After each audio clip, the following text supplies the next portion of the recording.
Assalamualaikum warahmatullahi wabarakatuh. Berjumpa lagi dengan Ustazah Fitri. Tapi kali ini kita akan membahas tentang mata pelajaran sosiologi di kelas 11 IPS. Ya anak-anak ya, mohon perhatikan. Kali ini kita akan belajar sesuai dengan subbab yang tertunda kemarin. Dan silahkan kalian buka buku sosiologinya, buku panduan materi sosiologi halaman 161 bab 4 yang akan membahas tentang upaya penanggulangan tindak kekerasan ya. Silahkan dibuka buku sosiologinya seperti ini. Ini buku sosiologi kalian ya.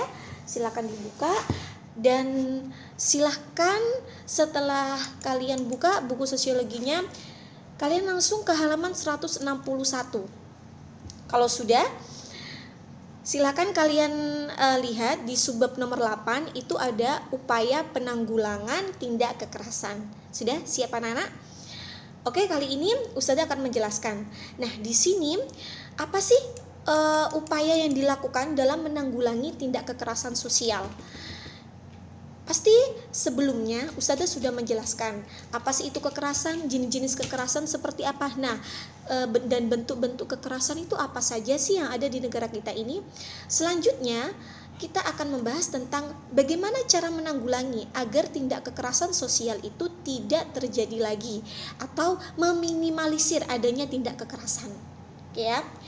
Di sini usaha untuk menanggulangi tindak kekerasan pada hakikatnya merupakan bagian yang tidak terpisahkan. Karena setelah terjadinya sesuatu atau masalah sosial, pasti salah satu solusinya adalah bagaimana masalah sosial tersebut agar tidak terjadi lagi. Nah, di sini ada beberapa tindakan untuk menanggulangi yang namanya tindak kekerasan.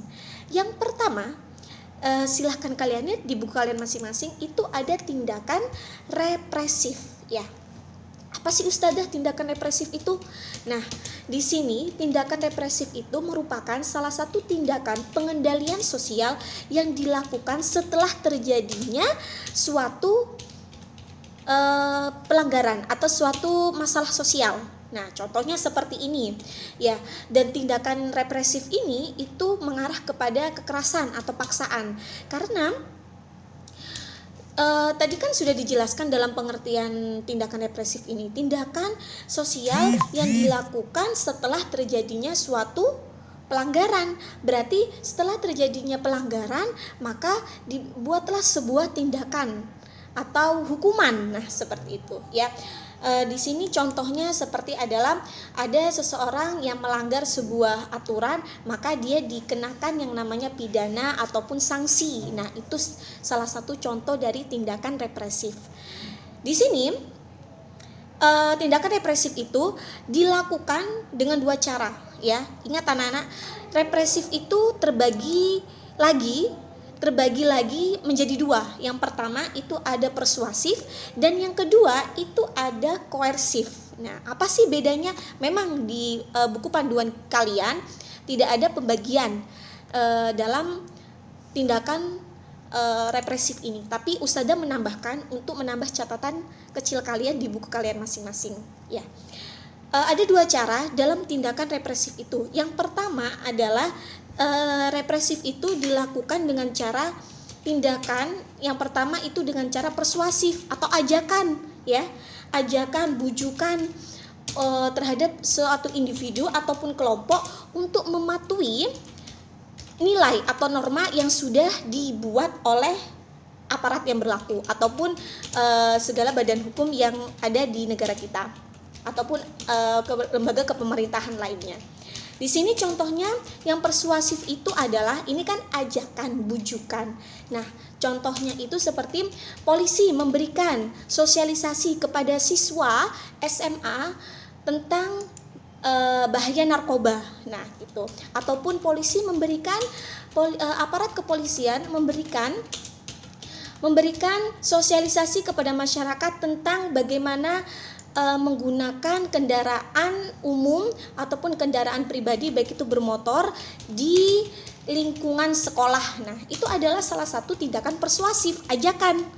Karena apa? Sebelumnya Itu kenapa ini masuk di tindakan represif? Karena sebelumnya sudah terjadi banyak sekali anak-anak yang di bawah umur ataupun tingkat sekolah yang menggunakan narkoba, contohnya seperti itu, ataupun yang melanggar pelanggaran lalu lintas seperti tidak memakai helm, atau banyak sekarang siswa menggunakan kendaraan bermotor tapi mereka tidak mempunyai SIM. Nah, itulah diberikan yang namanya tindakan persuasif, bujukan, sosialisasi, ajakan kepada masyarakat untuk mematuhi nilai atau norma yang sudah ditetapkan oleh aparat kepolisian. Ya, itu ya.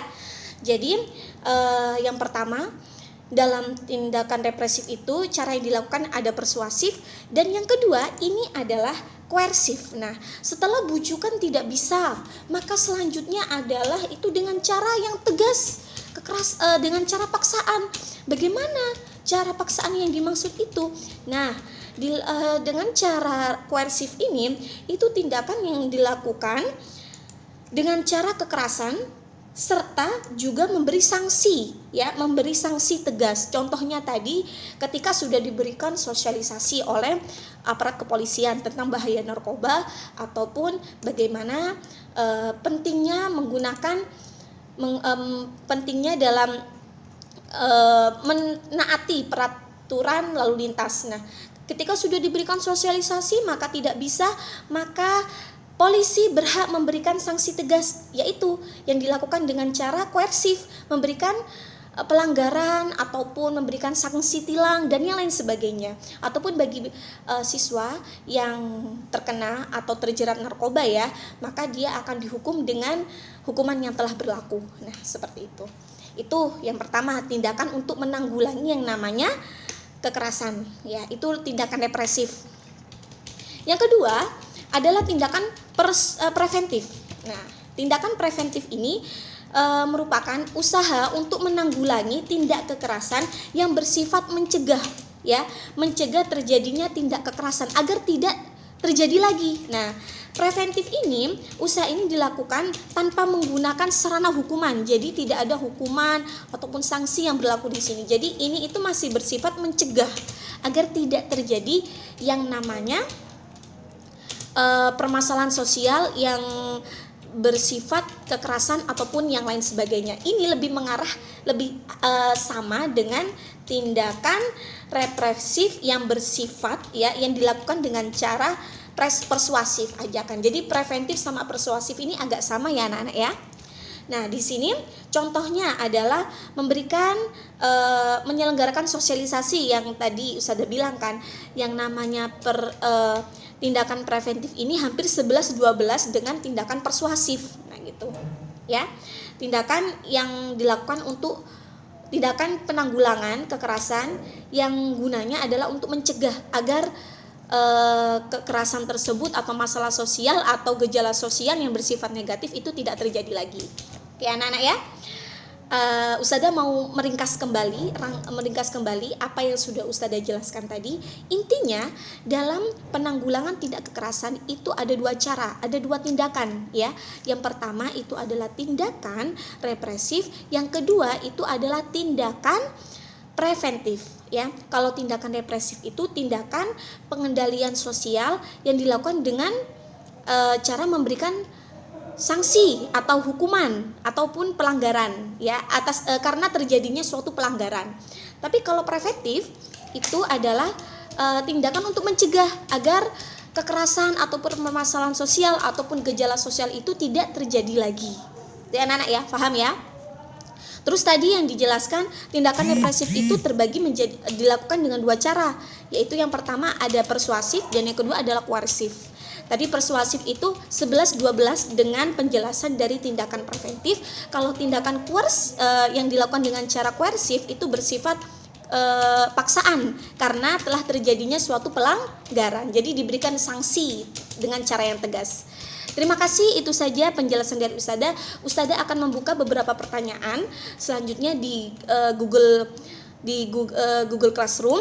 Jadi setelah kalian menonton video ini, silahkan jawab pertanyaan yang sudah Ustazah posting di Google Classroom kalian masing-masing dengan nanti membuka atau kode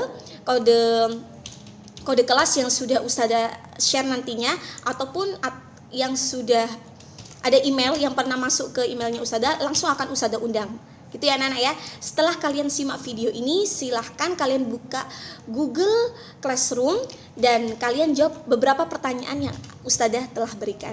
Terima kasih, sekian dari Ustazah. Mohon maaf kalau kalian memang ada yang tidak memahami dengan penjelasan Ustazah, silahkan ulang-ulangi terus video ini. Insya Allah kalian akan memahami dengan penjelasan Ustazah. Terima kasih. Wassalamualaikum warahmatullahi wabarakatuh. See you.